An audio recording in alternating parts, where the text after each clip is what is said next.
We're going to walk through the next few minutes a survey that we did last year and how we can have that data about customers to really back up those conversations and leverage that.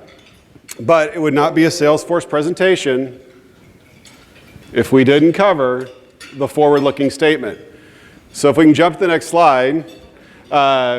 As you may know, Salesforce is a publicly traded company. Please make any purchase or investment decisions based on technology that's currently available. If you would like to read the whole thing, you can please go to salesforce.com and you can read the entire several pages. Thank you very much. So we're going to jump into the data, our state of the connected customer, looking at a survey that we completed last year. And the great thing about this is it's all stuff that we intuitively know. We intuitively know in our everyday lives of how we're connected to our cell phone, how things have changed, but it's great to have the data to back that up as we plan and leverage our marketing campaigns and our branding efforts. And then we're going to look at how we can connect with our customers using that data and put that into practice and connecting not only through email, but through other channels as well.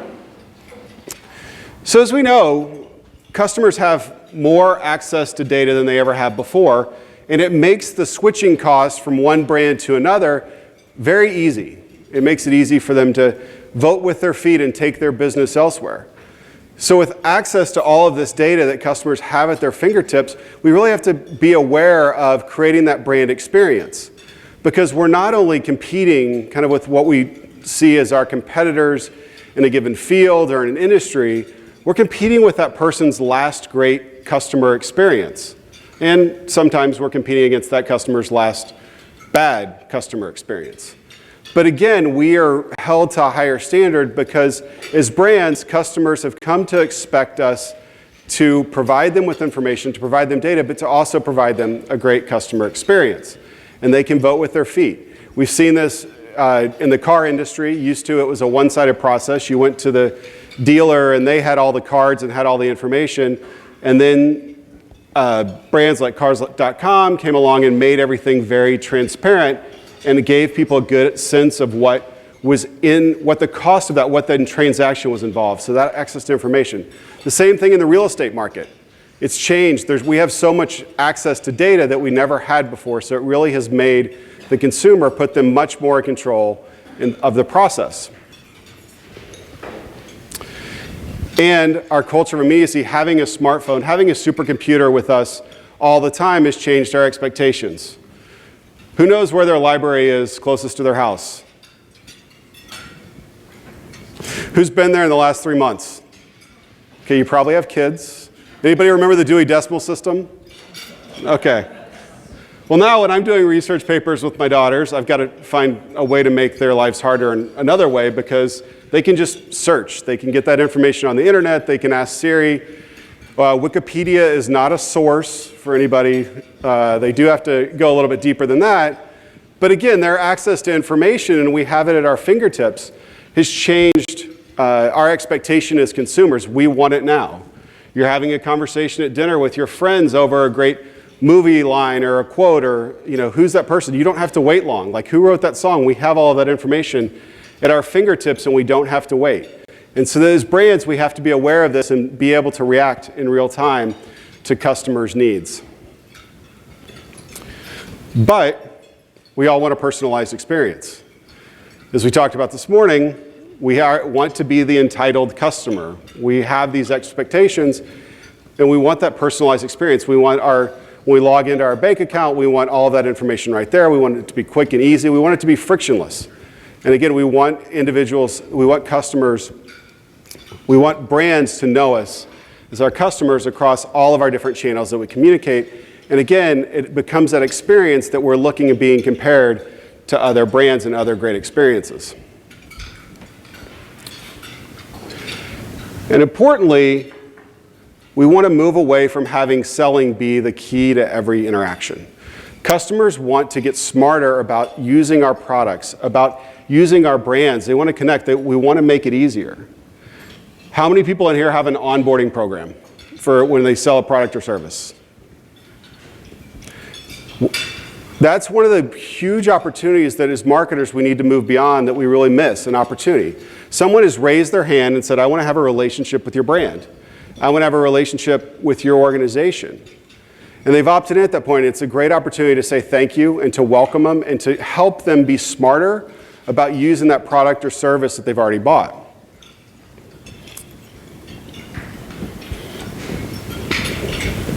And then if we go to the next slide, we'll take a look at the challenge that we have is the expectation from a customer service perspective. Used to it was phone calls, then it turned to email, and now it's turned to every different channel. People want to be able to communicate, they want to be able to text in, they want to be able to email in, and we have to connect that experience, and we have to understand that each individual consumer is different, and everybody has their preference of their own channel that they want to use. So we have to have the flexible customer service model to do that and really put them at the center of that interaction and at the center of those interactions and communicate on the channel that they want to be communicated to, because that really does drive customer loyalty. So now that we've taken a look in a little bit of the data, let's think about how we can leverage that and some tips that we can take away to really connect with our customers in a whole new way. Email data is the key to success. We've seen this with the people keeping email addresses a lot longer, having that data where email really becomes that connective tissue across the entire ecosystem. People use that email to sign into apps, to sign into social accounts, and it really does connect the user across the entire customer lifecycle, and is a great opportunity for us to connect that single view of the customer. And we have a lot of data. Unlike other channels, we are the king of first-party data, or queen of first-party data, because we have all of that data to connect. We know what content resonates, when people open their email, when they react, and we can leverage all of that to really get smarter about our customers and leveraging all that data that we already have before we go out and start pulling in more data and looking for additional sources. So really thinking about moving our email beyond marketing. Again, an onboarding series is a great place to start. There's a great opportunity for us to become champions inside the organization. We can go to our customer service teams and say, what are your 5 biggest drivers of call volume? What are your top FAQs? That becomes the content for our onboarding and our welcome series. And it allows us to be a champion inside the organization. And we can leverage that as we onboard new customers. And guess what? Not only is it going to decrease call volume or decrease emails or channels that the customer service team has to deal with, it's going to increase our customer satisfaction, which is our entire goal. Think about how we can use things to constantly engage customers, to have those ongoing campaigns, to have that ongoing conversation with our customers and subscribers and prospects, where we're not necessarily having every email we send or every message we send be about selling them something. Let's give them tips and tricks and make them smarter about how to use our products and how to engage with our brand and help them really realize the potential of what we're selling and what we're doing. We'll take a look at a quick video. Calmos Investments is a global asset management firm. The 1970s were very volatile markets. I got interested in ways in which to reduce that volatility but still have good returns. They really produced a foundation of the business that I started back in 1977.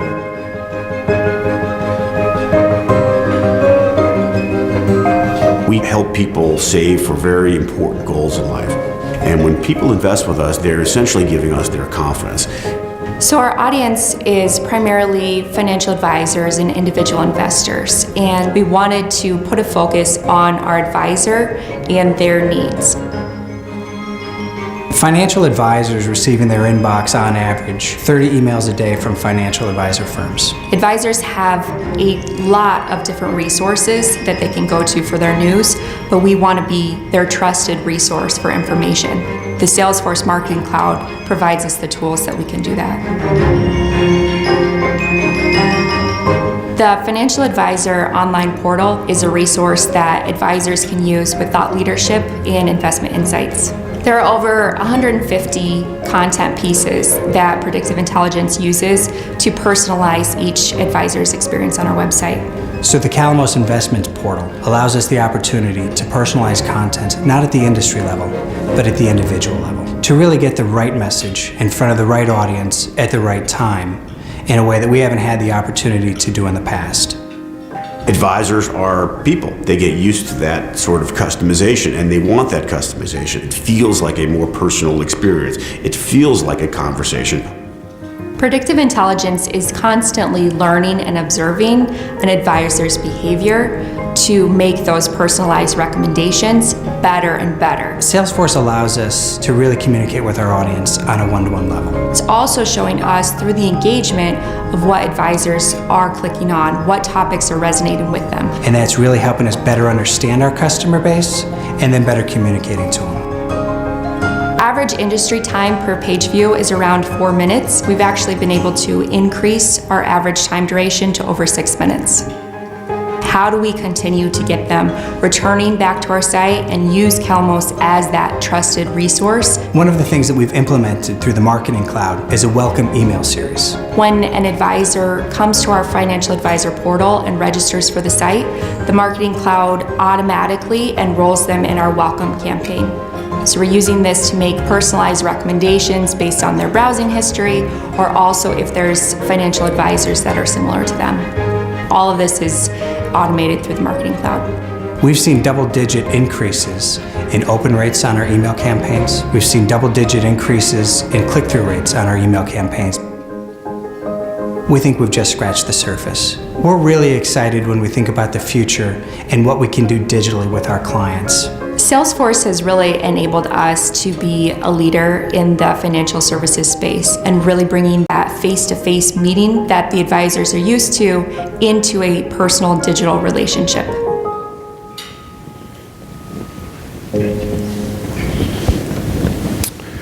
So you see that they've moved beyond just marketing and including that in a welcome series and leveraging predictive intelligence and leveraging artificial intelligence. I know that's we'll have some discussions about that tomorrow.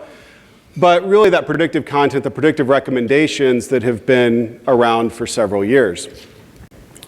So if we look at how we can really leverage this, okay, so we're going to think about email as more than marketing, and then we're going to move across channels. So really kind of averaging and including all of this and connecting our mobile devices.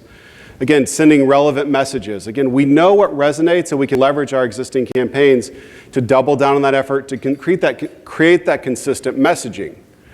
Drive engagement with our mobile apps. Again, getting very intentional about how we're connecting all this together, because if somebody is in our mobile app every day, they're a really relevant, excited customer, and we have them connected. So listening to those signals and really connecting that together with our program.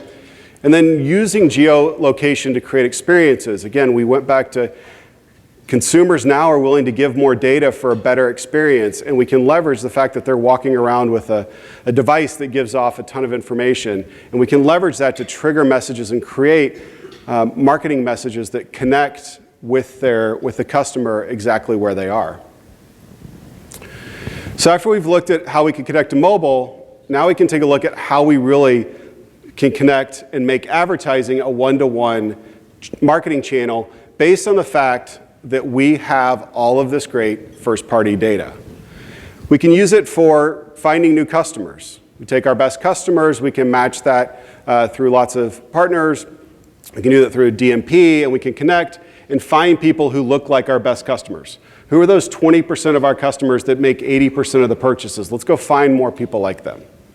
We can re-engage our customers that have stopped opening our email, stopped interacting with us. We can engage with those customers by leveraging that data. We can get very intentional with our email and advertising programs together. So setting a trigger that the minute somebody signs up or buys your product, let's take them out of the net new advertising campaigns. So that way, your customers who have signed up or bought your product are not going to be targeted across the internet with an acquisition campaign because they're already your customer. Let's take a look at people who are opening and engaging with our email every day. We don't need to advertise to them. We have them. We have a much richer canvas and a much richer experience in the email inbox than we do with the targeted ad. So can get very intentional about connecting our marketing channels.